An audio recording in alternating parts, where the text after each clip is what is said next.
ये समय रहेगा कि थोड़ा सा परमेश्वर के वचन को देखेंगे और खास तौर से if you saw my invitation on the Facebook, the thumbnail which I made, you see that I gave the title to my message, today's message, The Church. और आज का जो टॉपिक है वो है कि एक कलीसिया, and today we will see the part 1. और आने वाले दिनों में I would be speaking many sermons from the same topic. So next week would be the church part 2 and then following Sunday the church part 3 और ऐसे करके कुछ चीज़ों को हम देखेंगे और मिलके सीखेंगे। और मैं विश्वास करता हूँ कि जो वचन आपको दिए जाते हैं, जो वचन डाले जा रहे हैं फेसबुक के ऊपर, यूट्यूब के ऊपर, you are learning, you are encouraged, you are blessed. So if you have any question when you go through with the sermon, if you have any question, feel free to write the question in the comments so that I can address those questions. और कोई भी ऐसी चीज़ होती है, कोई भी ऐसा concern है जो आपको लगता है कि वो ऐड किया जा सकता था या वो चीज़ करने की ज़रूरत नहीं थी, प्लीज़ आप उसको ऐड ज़रूर करें ताकि हम मिलके प्रभु की सेवा कर सकें, प्रभु की खिदमत कर सकें, आगे बढ़ सकें. सो एक बार फिर से मेट्रोपॉलिटन बाइबल फेलोशिप में आप सभी का स्वागत है और आइए मिलके परमेश्वर के वचन को देखेंगे और ये देखेंगे कि परमेश्वर का वचन आज आपसे और मुझसे क्या बात करता है.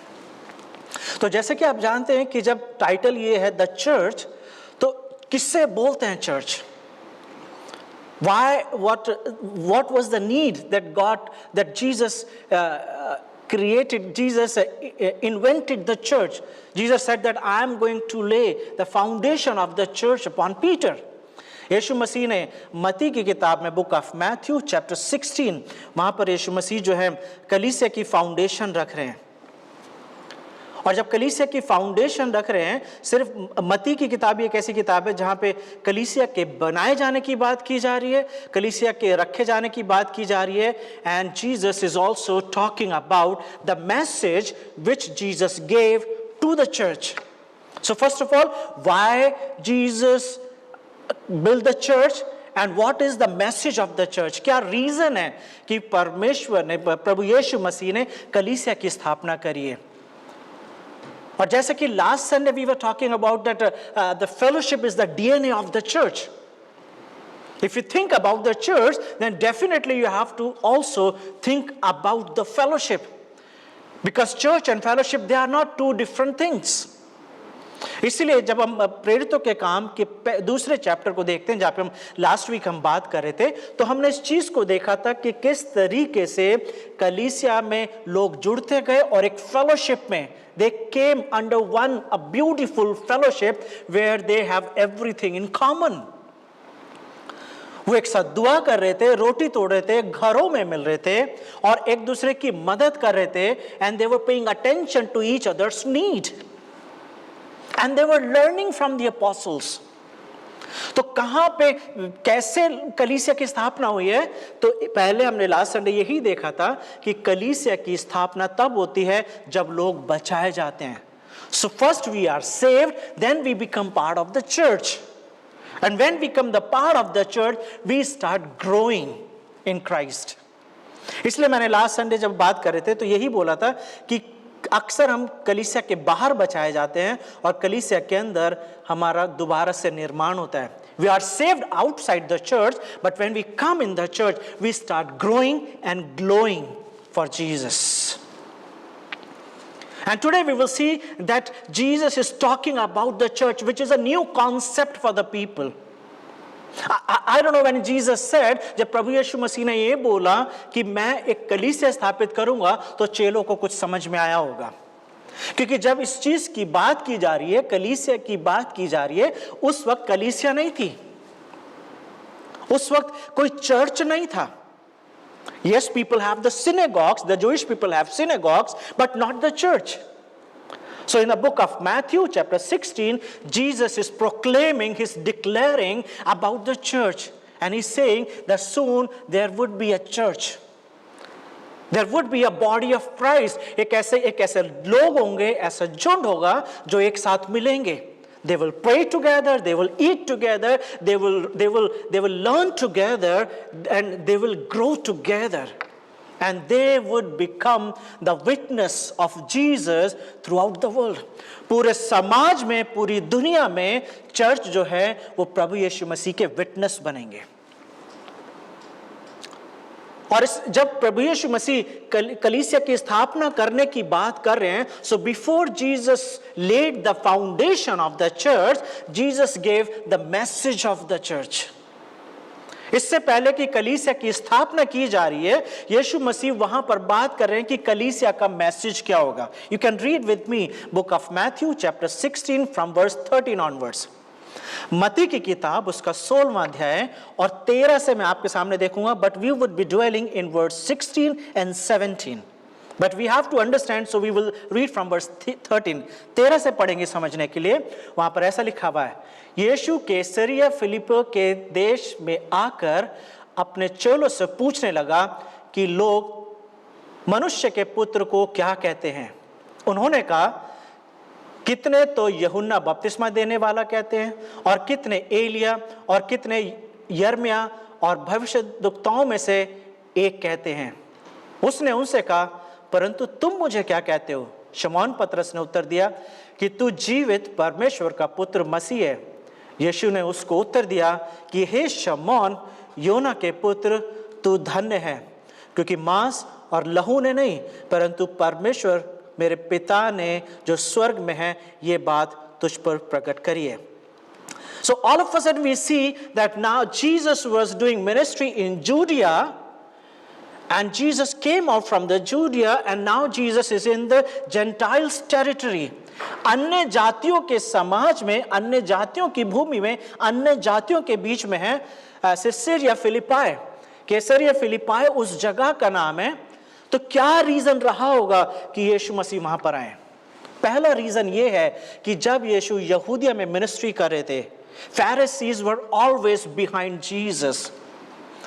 They were always keeping eye on Jesus, that what he says, what he does, वो क्या कहता है, वो क्या करता है, ताकि वो क्वेश्चन पूछ सके, ताकि वो उसके ऊपर इल्जाम लगा सके। और जैसा कि हम जानते हैं, जीसस चोज 12 डिसाइपल्स, उसने 12 चेले चुने ताकि उन 12 चेलों को वो ट्रेन कर सके। And now when Jesus in Caesarea Philippi, he wants to spend time with disciples, because here Pharisees are not going to come and ask any questions. फरीसी यहाँ पर आके कोई सवाल नहीं पूछेंगे। So first question Jesus says, what do you say that people think about me? लोग मेरे बारे में क्या पूछते हैं? So in another terms, that Jesus is saying, what do you think what people think about me? What they say about me? यीशु मसीह इसलिए नहीं पूछ रहे हैं क्योंकि उनको आइडेंटिटी क्राइसिस हो रहे हैं। It's not that Jesus is struggling about his identity. It's not Jesus doesn't know who he is, but he is asking so that, because Jesus has another question, the follow-up question. तो पहला question ये है, यीशु मसीह पूछ रहे हैं कि लोग मेरे बारे में क्या बोलते हैं। So basically, what is people's opinion about me? And why Jesus asking the opinion about people? Because based on people's opinion, sometimes we also make our opinions. लोगों की सुन के हम अपनी ओपिनियन, अपने व्यूज बनाते हैं। That is why these days we don't have news channels. We have views channels. They prepare the views of the people, the way they portray the news. जिस तरीके से वो न्यूज को दिखाते हैं, उस तरीके से वो लोगों के मन को तैयार करते हैं, and they prepare the opinion and views of the people by showing the news. तो यीशु मसीह उनसे पूछ रहे हैं, what do you think then people say about me? और वहां पर चेले जो हैं जवाब दे रहे हैं कि कुछ लोग तो बोलते हैं कि तू यूहन्ना बपतिस्मा देने वाला है, and some say you are Elijah, and still others Jeremiah and the prophets. लोग जो हैं यीशु मसीह के बारे में कुछ अच्छा नहीं जानते हैं। They don't know who Jesus is. They have different opinions about Jesus. और सिर्फ उसी समय की बात नहीं है, even today people have the wrong opinion, the wrong identity about Jesus. पूरी दुनिया जो है वो यीशु मसीह को उद्धारकर्ता के रूप में नहीं देखती है। आप जानते होंगे कि आज भी हमारे समाज में यीशु मसीह को एक अच्छा टीचर, अ गुड टीचर बोला जाता है, अ ग्रेट रेवोल्यूशनर, एक ऐसा क्रांतिकारी था जिसने एक ऐसा ग्रुप शुरू करा जिसे क्रिश्चियंस बोलते हैं। और कुछ लोग उसे पैगंबर बोलते हैं, that he is one of the prophet, but very few, बहुत कम है जो यीशु मसीह को उद्धारकर्ता के रूप में देखते हैं। बहुत कम है जो यीशु मसीह को परमेश्वर के रूप में देखते हैं। बहुत कम है जो यीशु मसीह को उद्धारकर्ता के रूप में देखते हैं।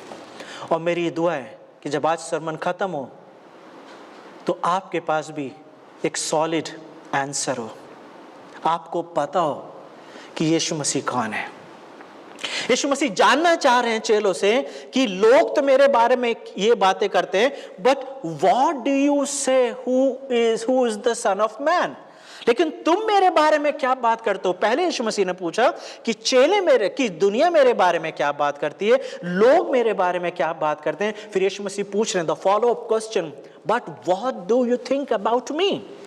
आपको पता है कि मैंने पहले भी सरमन में बोला था कि जहां कहीं बट आता है, बट जो है, बट के बाद का जो स्टेटमेंट होता है वो बहुत इंपॉर्टेंट होता है। पहले यीशु मसीह ने पूछा कि लोग मेरे बारे में क्या बोलते हैं, और जब चेलों ने जवाब दिया फिर यीशु मसीह बोल रहे हैं परंतु तुम मेरे बारे में क्या बोलते हो, बट व्हाट डू यू से हु एम आई। क्योंकि जो लोग बोलते हैं कहीं उन्हीं के हिसाब से तुम्हारी भी विचारधारा है, या तुम इतने टाइम से मेरे साथ हो, तुम मेरे बारे में बहुत अच्छे से जानते हो, तुम मेरे बारे में क्या जानते हो। और आज हो सकता है कि हमारे चर्चेस के अंदर, हमारी कलीसियाओं में हो सकता है ऐसे लोग हैं that they are attending church regularly, maybe from their childhood they are attending church regularly, they know all Christian jargons, they know songs, they have the idea about the Bible, they know how to pray, they know Lord's Prayer, they know that there are 66 books in the Bible, but maybe they still don't know that Jesus is the Lord, He is the Messiah. चेले वो हैं जिन्होंने यीशु मसीह के मुंह से बहुत सारी teachings को सुना है, बहुत सारी शिक्षाएं ली हैं, और यीशु मसीह के द्वारा बहुत सारे चमत्कार के कामों को होते हुए देखा है। लेकिन आज यीशु मसीह उनसे पूछ रहे हैं, but what do you think who am I. क्योंकि इस जवाब का जो भी उत्तर होता है, अगर आपसे यीशु मसीह पूछ रहे हैं कि तुम मेरे बारे में क्या सोचते हो, मैं कौन हूं, इसका आंसर जो भी आप दोगे, उस आंसर के द्वारा या तो आप परमेश्वर के फ्रेंड बन जाओगे या परमेश्वर के एनिमी बन जाओगे।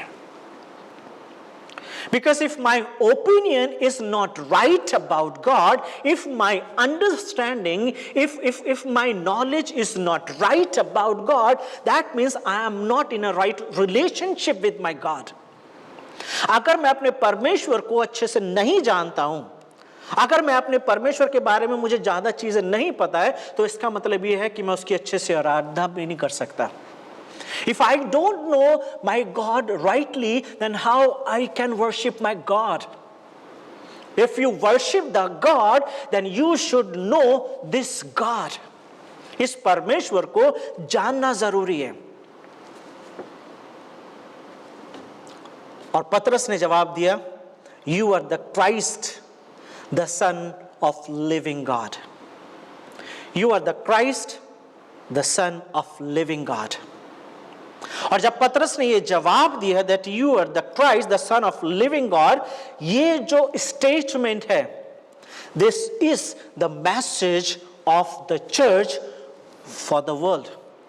ये जो स्टेटमेंट है पतरस का, यही वो मैसेज है, यही वो संदेश है जो प्रभु यीशु मसीह ने कलीसिया को दिया है। और कलीसिया की ये जिम्मेदारी है कि पूरी दुनिया को ये बताने की जरूरत है कि यीशु मसीह है जो जीवित परमेश्वर का पुत्र है।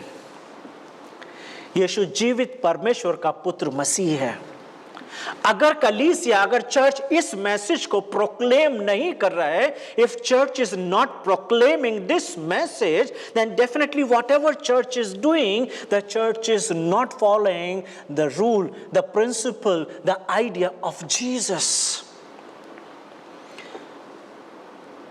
पतरस जब ये बोल रहा है कि यीशु जो है वो जीवित परमेश्वर का पुत्र है, तो ये पतरस का एक कन्फेशन ऑफ फेथ है। This is Peter's the confession of faith.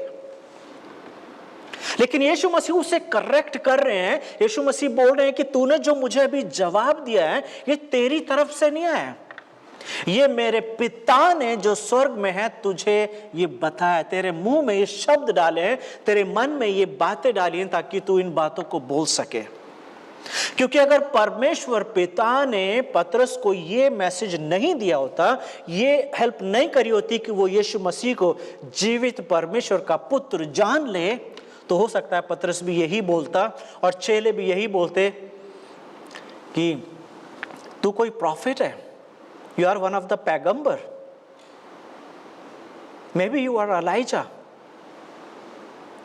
क्योंकि अगर पतरस को यह चीज पता है तो हमें सवाल पूछना होगा, पतरस तूने फिर 3 बार इनकार क्यों कर दिया? पतरस अगर तुझे पता था कि यीशु ही मसीह है तो तू क्यों छोड़ के भाग गया? What was the reason, Peter? But Jesus is correcting him. Jesus says, it is not you, it is not the blood and the flesh has revealed to you. तो यीशु मसीह बोल रहे हैं कि ये तेरी तरफ से नहीं आया है, ये तेरी नॉलेज, तेरी अंडरस्टैंडिंग नहीं है, but this is the God of the heaven, God in the heaven who has proclaimed, who has given you this message. तो एक चीज यीशु मसीह यहां पर ये सिखा रहे हैं कि यीशु को उद्धारकर्ता के रूप में ग्रहण करना, यीशु मसीह को उद्धारकर्ता के रूप में देखना, यीशु मसीह पर विश्वास करना, ये जो हम विश्वास की बात करते हैं, that faith is a gift which we receive from God. The faith is a gift of God. हर एक जन यीशु मसीह पर विश्वास नहीं कर सकता है, यीशु मसीह पर वो ही विश्वास करता है जिससे विश्वास दिया जाता है। चर्च आपको और मुझे नहीं बचाता है, चर्च सर्विस आपको और मुझे नहीं बचाती है। अगर आपको और मुझे कोई बचाता है, अगर आपको और मुझे कोई पापों से बचाता है, अगर आपको और मुझे कोई अनंत मृत्यु से बचाता है, अगर आपको और मुझे कोई परमेश्वर के क्रोध से, जिसे रैथ ऑफ गॉड बोला जाता है, अगर कोई आपको और मुझे बचाता है तो वो केवल और केवल यीशु मसीह है, वो केवल और केवल यीशु मसीह और कोई नहीं है। और इसीलिए लास्ट संडे मैं आपको बोल रहा था, what is the church? Greek में इसको बोलते हैं अक्लीसिया। In the Greek it is called ecclesia. Ecclesia means a group of people, same-minded people, the people with the common understanding. Ecclesia का मतलब होता है एक ऐसा झुंड, एक ऐसा ग्रुप जिनकी बातें सेम होती हैं, जो सब कुछ सेम होता है, जिनका सब कुछ एक सा होता है। किसी भी असेंबली को, किसी भी ग्रुप को अक्लीसिया शब्द इस्तेमाल किया जा सकता है उनके लिए। लेकिन जब पतरस इस बात को बोल रहा है कि तू जीवित परमेश्वर का पुत्र मसीह है, तो यीशु मसीह ने क्यों ये बात बोली? क्योंकि इसी स्टेटमेंट के बाद यीशु मसीह कलीसिया की घोषणा कर रहे हैं। आप जानते हैं कि कोई भी कंपनी जब बनाई जाती है, किसी भी कंपनी की जब फाउंडेशन रखी जाती है, तो उससे पहले उस कंपनी के बारे में यह डिसाइड किया जाता है कि वो कंपनी क्या काम करेगी। ऐसा नहीं है कि पहले कंपनी बनाई जाती है, पहले एक फैक्ट्री बनाई जाती है, फिर सोचा जाता है इस फैक्ट्री में क्या हम क्या काम करेंगे। नो, पहले ये डिसाइड किया जाता है कि हम किस तरीके का बिजनेस, किस तरीके का काम कर रहे हैं। Then people make a factory और may be a company. First they plan, first they draw their vision, first they talk about their purpose, what they are going to do. तो यीशु मसीह का ये सवाल पूछना और इस सवाल के जवाब में यीशु मसीह ये बता रहे हैं कि जो कलीसिया मैं स्थापित करने जा रहा हूं, उस कलीसिया का ये मैसेज होगा। So what is the message of the church? That Jesus the Christ is the sun of a living God. Yeshu Masih जो है वो जीवित परमेश्वर के पुत्र हैं। और सिर्फ ये मत्ती की किताब में नहीं बोला जा रहा है, पौलुस इसको अलग अलग जगह पे इस बात का बता रहा है। जैसे कि अगर आप मेरे साथ निकालेंगे book of Colossians chapter 1 and verse 15 onwards, book of Colossians chapter 1 and from verse 15 onwards, यहां पर ऐसा लिखा हुआ है, कोलोसियों उसका 1 और 15, वहां पे ऐसा लिखा हुआ है, वो तो अदृश्य परमेश्वर का प्रतिरूप और सारी सृष्टि में पहलौठा है, क्योंकि उसी में सारी वस्तुओं की सृष्टि हुई, स्वर्ग की हो अथवा पृथ्वी की, देखी या अनदेखी, क्या सिंहासन, क्या प्रभुताएं, क्या प्रधानताएं, क्या अधिकार, सारी वस्तुएं उसी के द्वारा और उसी के लिए सृजी गई हैं। और वही सब वस्तुओं में प्रथम है और सब वस्तुएं उसी में स्थिर हैं। और वही देह अर्थात कलीसिया का सिर है, वही आदि है और मरे हुओं में से जी उठने में पहलौठा, कि सब बातों में वही प्रधान ठहरे। इंग्लिश में ऐसा लिखा हुआ है, he is the image of the invisible God, the first born of all creation. Verse 16, for in him all things in heaven and on earth were created, things visible and invisible, whether thrones or dominions or rulers or powers, all things have been created through him and for him. He himself is before all things. In him all things hold together. He is the head of the body, the church. He is the beginning. He is the firstborn from the dead, so that he might come to save first place in everything. पौलुस यहां पर बता रहा है कि यीशु कौन है। जब यीशु मसीह ने पूछा कि मैं कौन हूं, और पतरस ने जब ये जवाब दिया, तो इस स्टेटमेंट को हमें समझने की जरूरत है। जब पतरस ने बोला you are the Christ the sun of the living God, तो इसके पहले स्टेटमेंट को देखें, you are the Christ. Christ शब्द का मतलब होता है अनॉइंटेड, अभिषिक्त किया हुआ। तो पतरस क्या बोल रहा है? पतरस बोल रहा है तू जो मसीहा है, तू जो मसीहा है, मतलब कि यू आर अनॉइंटेड। अगर आप देखेंगे ओल्ड टेस्टामेंट के अंदर, तो बहुत सारे लोगों को अनॉइंट किया गया। Jesus was not only the anointed person on this earth, we can see in the Old Testament there were many people who were anointed. बहुत सारे लोगों का अभिषेक किया गया था। जैसे कि आप जानते हैं, जब आप लेविटिकस की बुक्स को पढ़ते हैं, डिट्रोनॉमी की बुक्स को पढ़ते हैं और एक्सोडस की बुक्स को पढ़ते हैं, निर्गमन, लय व्यवस्था, इन सारी किताबों को, तो यहाँ पे लिखा हुआ है कि प्रीस्ट जो होते थे उनका अभिषेक किया जाता था। प्रीस्ट वर अनॉइंटेड, उनके सर पे तेल डाला जाता था और उनको अभिषेक किया जाता था एक खास पर्पस के लिए। प्रीस्ट का चुनाव होता था ताकि वो खास तरीके की मिनिस्ट्री, खास तरीके का काम कर सके। अगर आप ओल्ड टेस्टामेंट को और अच्छे से स्टडी करेंगे तो आप ये देखेंगे कि राजाओं का अभिषेक किया जाता था। Kings were also anointed for the greater work. राजाओं का अभिषेक भी इसलिए होता था ताकि वो परमेश्वर के लिए एक अच्छे राजा बने और अपनी प्रजा की अच्छे से देखभाल कर सके। प्रॉफिट्स जो होते थे, भविष्यद्वक्ता, उनका भी अभिषेक किया गया कई बार। तो आप देखेंगे these people were anointed for the greater ministry, for the greater work. तो जब पतरस ये बोल रहा है you are the anointed, you are the Messiah, you are the Christ, यानी कि तू मसीह है, तो मसीह का मतलब ये कि तू जो अभिषेक किया हुआ है। तो हमें यह भी चीज समझने कि पुराने नियम में जितने लोगों का अभिषेक हुआ है, in the old testament the people were anointed, they were anointed so that they can show us Jesus. उनका अभिषेक इसलिए हुआ था ताकि वो फ्यूचर में जीसस को दिखा सके, ताकि वो ये दिखा सके कि we are just anointed human beings, but the real The anointed is going to come soon. वो इसकी बात कर रहे हैं कि हमारा तो अभिषेक हुआ है, लेकिन एक जना आने वाला है, एक अभिषिक्त, one anointed is going to come. तो वो सारे लोग जो थे, चाहे वो प्रीस्ट हो, चाहे वो प्रॉफिट्स हो, चाहे वो किंग हो, ये सारे लोग यीशु मसीह की तरफ इशारा कर रहे हैं कि एक real anointed one is going to come. You are the Christ the sun of the living God. आप जानते हैं, जब हम यीशु मसीह को देखते हैं तो न्यू टेस्टामेंट बहुत अच्छे से इस चीज को एक्सप्लेन करता है that Jesus is our high priest. तो वो जो जब हम प्रीस्ट को अनॉइंटेड देखते हैं ओल्ड टेस्टामेंट में, तो हम यीशु मसीह को उन सारी कैटेगरीज में देख सकते हैं। जैसे इब्रानियों का लेखक, the author of the Hebrew says that he is our high priest. आप जानते हैं कि पुराने नियम में हाई प्रीस्ट जो होते थे, जो प्रीस्ट होते थे, वो अनॉइंटेड होते थे। तो यीशु मसीह जो अनॉइंटेड हैं, जिसको पतरस बोल रहा है, तो उसको हम एक याजक के रूप में, एक हाई प्रीस्ट के रूप में देख सकते हैं। फिर हम उससे एक प्रॉफिट के रूप में भी देख सकते हैं।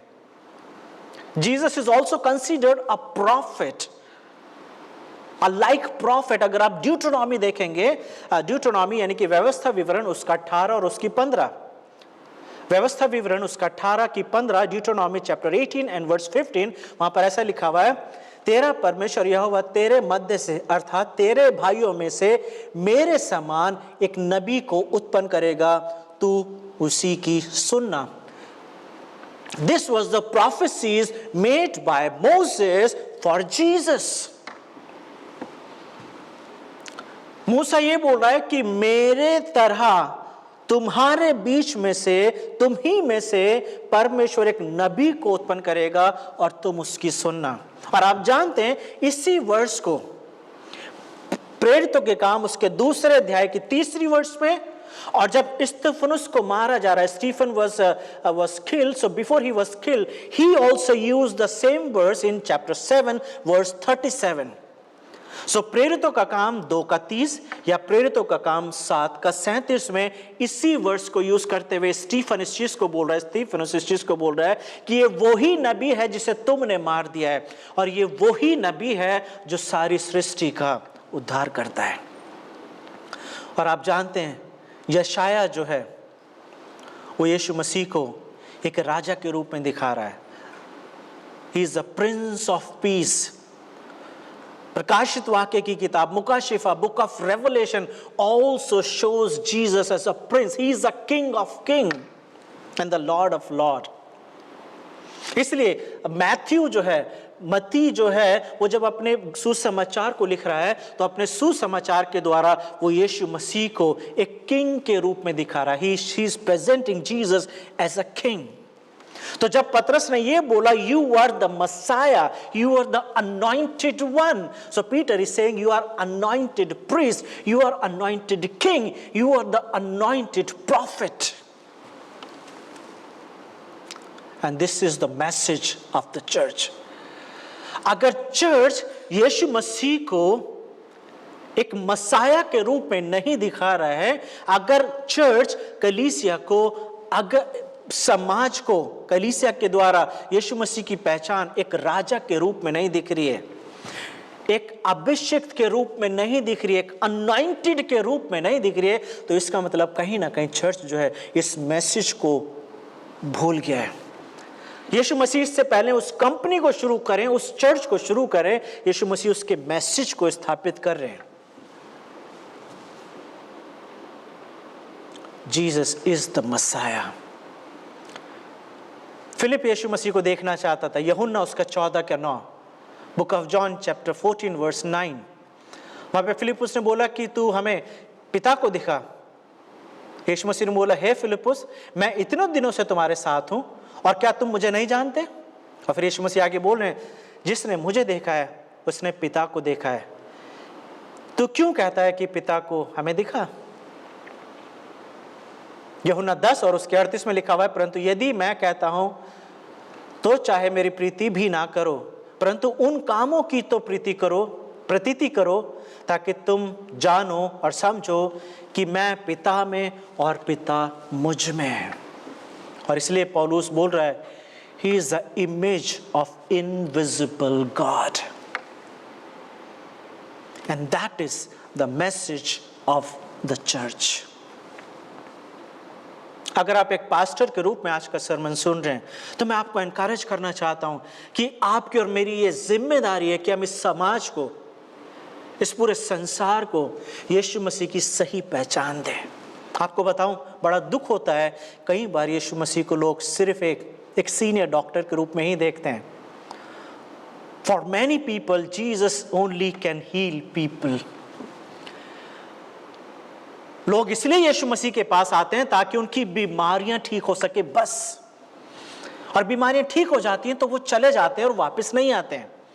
और ये यीशु मसीह के टाइम में भी हुआ था और ये आज भी हो रहा है। 10 कोढ़ी ठीक हुए थे लेकिन एक ही वापस आया।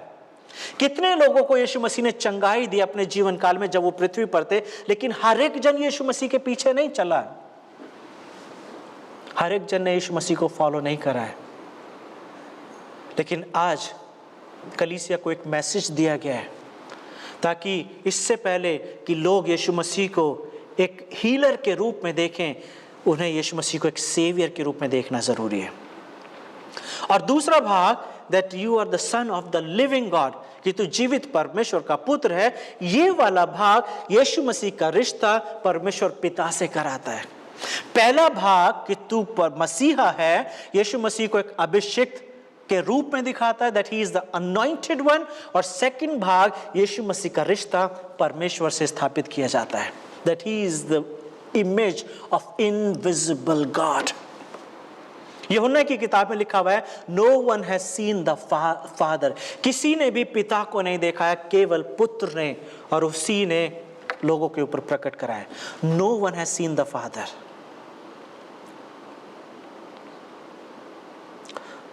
और यीशु मसीह इसलिए पूछ रहे हैं कि तुम मेरे बारे में क्या कहते हो। आज जरूरत है, समाज में people are dying without Jesus. People come to church to get something from the church। लोग कलीसियाओं में आते हैं, उनके कैंसर ठीक हो जाते हैं, उनकी बड़ी से बड़ी बीमारियां ठीक हो जाती हैं। लेडीज जो बांझ होती हैं, जो बच्चा नहीं हो पा रहा, उनको बेबीज हो जाते हैं, but they go back, they don't come to God. और शायद रीजन ये है कि उनको ये बताया नहीं गया है कि यीशु मसीही है। He is the anointed one। He is the God। He is the image of invisible God। आप जानते हैं यीशु मसीह पर विश्वास करना भी गिफ्ट है। जैसे यीशु मसीह ने पतरस को बोला, ये जो तूने बोला है, it has come from my Father। धन्य वो लोग जिनके पास ये गिफ्ट है, जो यीशु मसीह को उद्धारकर्ता के रूप में देखते हैं। लेकिन हमारा काम यहाँ पे खत्म नहीं होता है, ये हमारी जिम्मेदारी है। That is your responsibility and my responsibility, that we need to show Jesus as the Messiah. Yeshu Masih को एक मसाया के रूप में समाज को दिखाने की जरूरत है। रोमन्स चैप्टर 10, रोमियो उसका 10वां अध्याय और उसकी 14 और 15वीं वर्ष, वहाँ पर ऐसा लिखा हुआ है, फिर जिन पर उन्होंने विश्वास नहीं करा उनका नाम क्यों कर लें, और जिसकी नहीं सुनी उस पर क्यों कर विश्वास करें, और प्रचारक बिना क्यों कर सुने, और यदि भेजे ना जाए तो क्यों कर प्रचार करें। जैसा लिखा है कि उनके पांव क्या ही सुहावने हैं जो अच्छी बातों का सुसमाचार प्रचार करते हैं। तो पौलुस यहां पर यह बोल रहा है कि मैसेज तो दिया जा चुका है चर्च को, the message has been given to the church, लेकिन अब जरूरत यह है कि चर्च को यह मैसेज जो है प्रोक्लेम करना है। चर्च को ये मैसेज जो है इसकी घोषणा करनी है, इस मैसेज को लेके दुनिया में जाना है और ये बताना है कि यीशु ही मसीह है। इसलिए पतरस बोल रहा है कि विश्वास तो सुनने के द्वारा होता है, लेकिन सुना कब जाएगा, जब तक कोई बताएगा नहीं। और कब तक कोई नहीं बताएगा, जब तक कोई जाता नहीं है। और बोल रहा है कि जब तक भेजे ना जाए कोई क्यों जाएगा। और आप जानते हैं आपको और मुझे ग्रेट कमीशन दिया गया है, आपको और मुझे जो कलीसिया बनाया गया है, हमें ये मैसेज दिया गया है। कलीसिया वो है जिसका हेड जो है वो प्रभु यीशु मसीह ही है। उसी कलीसिया की यीशु मसीह ने स्थापना करी है। He is the CEO of the church. He is the chairman of the church. And he has given us the message that Jesus is the Messiah, the Son of the living God। यीशु मसीह मसीह हैं, जीवित परमेश्वर के पुत्र हैं। और इसलिए पौलुस बोल रहा है कि ये आपकी और मेरी जिम्मेदारी है. So it is church job to tell the world the message which is being laid to us. क्या आप ऐसे व्यक्ति हैं जो यीशु मसीह को आज उद्धारकर्ता के रूप में देखते हैं? Let us give the right answer to ourselves. अपने मनों में सही जवाब दें. अगर थोड़ी देर के लिए मान लीजिए कि यीशु मसीह आपके सामने खड़े हुए हैं और आपसे पूछ रहे हैं, Who am I? What do you think who am I? आप क्या सोचते हो मैं कौन हूं? क्या आप ये बोलोगे, Jesus you are my king? आप जानते हैं कब ऐसा बोल सकते हैं आप ऐसा तब बोलेंगे जब आप यीशु की किंगशिप को, यीशु की अथॉरिटी को अपने ऊपर लेंगे. If you will believe, if you will confess Jesus as your king, so basically you have to go under his authority. जैसे एक प्रजा एक राजा की सबमिशन में रहती है, राजा की अथॉरिटी में रहती है, उसी तरीके से अगर आप यीशु मसीह को अपना राजा बोलते हैं तो आपको अपने आप को यीशु की अधीनता में देना होगा. और अगर आप ये बोलते हैं that Jesus You are my master, अगर आप ये बोलते हैं कि यीशु आप मेरे स्वामी हो, तो इसका मतलब ये है कि जैसे पौलुस बोलता है I am the slave of Christ, तो पौलुस ये बोल रहा है कि मैं दास हूं, मतलब मैं गुलाम हूं. गुलाम का मतलब ये है, पौलुस ये बोल रहा है I don't have my own legal rights, I am a slave of Jesus. And he is not sad. वो उदास होके नहीं बोल रहा है. He is happy when he says, I am the slave of my Lord and Savior, Jesus Christ. अगर आप यीशु मसीह को अपना स्वामी बोलते हैं, तो क्या आप यीशु मसीह के दास होने के लिए तैयार हैं? दास का मतलब ये होता है कि आपके अपने अधिकार नहीं है, लेकिन दास वो करता है जो उसका स्वामी करने को बोलता है. Slaves does what master says to him. So can you say that Jesus, you are my master? और अगर आप ये बोलते हैं Jesus, you are my savior, तो ऐसा आप तभी बोलेंगे जब आप इस बात पर यकीन करेंगे that you are a sinner. क्योंकि एक पापी को एक उद्धारकर्ता की जरूरत होती है. So to say that Jesus, you are my savior, you have to understand and you have to believe that you are a sinner. And because you are a sinner, you need a savior.